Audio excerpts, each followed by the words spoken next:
আসসালামু আলাইকুম। ওয়ালাইকুম আসসালাম। আপু কেমন আছেন? জি আলহামদুলিল্লাহ ভালো আছি। আপনার বাসার সবাই কেমন আছে? বাসার সবাইও আছে মোটামুটি। আচ্ছা, যাই হোক আপু, অনেক দিন পর আবারও আপনি আমাদের ক্যামেরার সামনে আসলেন। জানি না কেন, কি কারণে। যদি মানে সম্পূর্ণ আমাদের বলতেন তাহলে হয়তো আমাদের দর্শকরা কথাগুলো শুনতো, বুঝতো। প্লিজ আপনার কথাগুলো একটু বলবেন।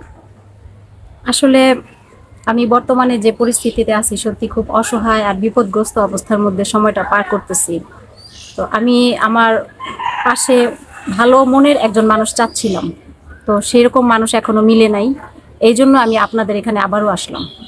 ও আচ্ছা আচ্ছা। আসলে মানুষ কম বেশি সবাই ভালো, কিন্তু পরিস্থিতির শিকারে মানুষ খারাপ হয়ে যায়।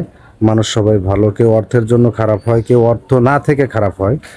তো যাই হোক, পুরুষ মানুষকে যদি একটু ভালোবাসা দেওয়া যায় তাও খারাপ থেকে ভালো পথে আসতে পারে। তো আপনি কি চান যে একটা পুরুষকে খারাপ পথ থেকে ভালো পথে আনতে? সেটা তো অবশ্যই, আসলে ভালোবাসা দিয়ে তো সবকিছুই হয়। আমিও চাই যে একজন মানুষ আমার পাশে থাক, আর আমি তাকে আমার সর্বোচ্চ ভালোবাসাটা দেওয়ার চেষ্টা করব। আচ্ছা আচ্ছা, কোনো একটা পুরুষ, এমন একটা পুরুষ যদি আপনাকে পছন্দ করে, সে একটু মানে যে তার একটু বাজে নেশা আছে, এখন সেক্ষেত্রে আপনি কি করবেন? তাকে কি ফেলে চলে যাবেন, নাকি তাকে সঙ্গ দেবেন, তাকে কাছে আপন করে নেবেন, তাকে ভালো বানানোর চেষ্টা করবেন, কোনটা? তাকে অবশ্যই ভালো বানানোর চেষ্টা করব, তাকে তার পাশে থাকবো, সব সময় তার পাশে থাকবো। আর তাকে তো অবশ্যই সঙ্গ দিব, কারণ তাকে যদি আমি ছেড়ে চলে যাই তাহলে সে ভালো পথে আসবে কিভাবে। ও আচ্ছা আচ্ছা, ঠিক আছে, বুঝতে পারছি। আচ্ছা, আপনার কেমন ছেলে হলে আপনি তাকে বিয়ে করতে ইচ্ছুক?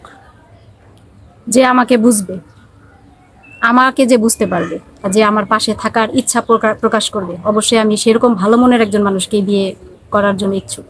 আচ্ছা, এখন আপনি বলতেছেন যে আপনাকে বুঝবে। আচ্ছা, এই কথা তো ছেলেরাও বলতে পারে যে যে মেয়ে আমাকে বুঝবে আমি তাকে নিয়ে সারা জীবন থাকবো, তাই না? তা তো বলতেই পারে, সেটা তো তার বলাটা অযৌক্তিক না, অবশ্যই সে বলতেই পারে।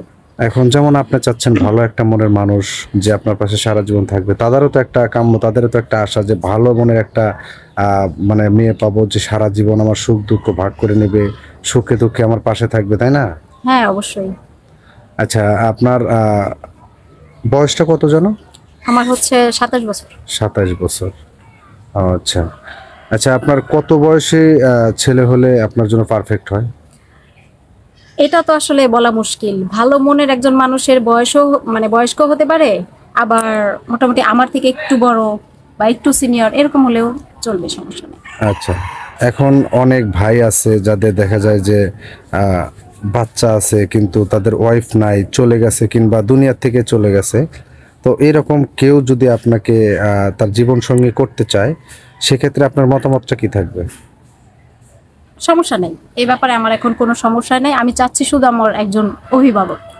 এখন সমস্যা নাই, এখন একটা বাচ্চা আছে তার, এখন আপনাকে নিল, নেওয়ার পরে যদি আপনি এখন বলতেছেন সমস্যা নাই যেহেতু অভাবে আছেন, কষ্টে আছেন, কিন্তু ওখানে যে একটু সুখের মুখ দেখার পরে যদি ওই বাচ্চাকে অবহেলা করেন, দূর দূর করেন, সাইকেল করে তাড়ায় দেন, তাহলে কি হবে?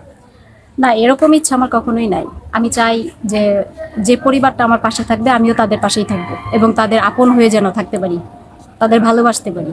আচ্ছা, যাই হোক, আপনার সাথে যোগাযোগ করার মতো কোনো মাধ্যম আছে, কোনো উপায় আছে? না আপাতত নাই।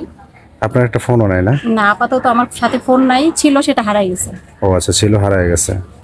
আচ্ছা, যাই হোক, প্রিয় দর্শক বন্ধুরা, আপনারা কথা শুনলেন, ফাতেমা আপুর কথাগুলো শুনলেন। আসলে যদি এর কথা শুনে যদি কারোর হৃদয়ে একটু ভালো লাগে, একটু মানে যে মায়া লাগে, তাহলে অবশ্যই ফাতেমা আপুকে যদি পছন্দ হয় কারোর, তাহলে অবশ্যই আমাদের স্ক্রিনে দেওয়া নাম্বারটিতে যোগাযোগ করবেন।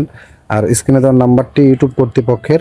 আশা করি কেউ ভিডিও কল দেবেন না, অডিও কল দেবেন। ভিডিও কল দিলে ব্লক মারতে বাধ্য হবো। আমার দেখা।